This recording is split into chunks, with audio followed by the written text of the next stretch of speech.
Gaza पट्टी में Hamas के खिलाफ इजराइल की फौज धीरे धीरे एहतियात के साथ आगे बढ़ रही है। बॉर्डर पर टैंक और तोप के साथ डटे जवान फाइनल ऑर्डर मिलने का इंतजार कर रहे हैं। हमास और इजराइल के बीच 10 दिन से जंग जारी है। इस जंग में अब अमेरिका और ईरान भी आमने सामने है। हालांकि अमेरिका पहले दिन से इजराइल की हिमायत कर रहा है, लेकिन कुछ शरायत के साथ। जंगी बेड़ों के साथ इजराइल सरहद पर पहुंचे अमेरिका फौजियों के साथ आज अमेरिका के दिफाई सेक्रेटरी ने मुलाकात भी की और एक बार फिर इजराइल की खुलकर हिमायत की।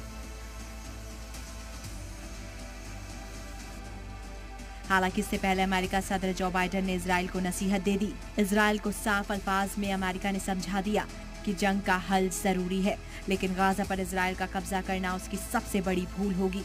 हालांकि अमेरिका ने इजराइल के हथियारों से मदद करने का भी ऐलान किया। बाइडेन के स्टैंड पर ईरान ने भी जवाबी हमला किया और गाजा पट्टी तनाज़े के लिए अमेरिका को ही जिम्मेदार ठहरा दिया।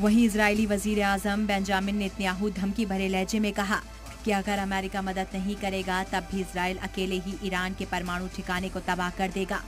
जिस पर ईरान ने वादा किया कि इजराइल अगर गाजा पट्टी पर हमले रोक दे तो हमास यरगमाल बनाए गए लोगों को छोड़ देगा। इजराइल और हमास के बीच गाजा में चल रही जंग को लेकर खलीजी ममालिक में कशीदगी बढ़ती जा रही है। एक तरफ जहां कुछ मुल्क खुलकर फिलिस्तीन की हिमायत में सामने आने से बच रहे हैं, वहीं दूसरी तरफ ईरान और सीरिया जैसे मुल्क खुलकर हमास की हिमायत कर रहे हैं। ऐसे में बड़ा सवाल है कि क्या इजराइल हमास की जंग अमेरिका और ईरान की जंग में तब्दील हो जाएगी। ब्यूरो रिपोर्ट, जी मीडिया।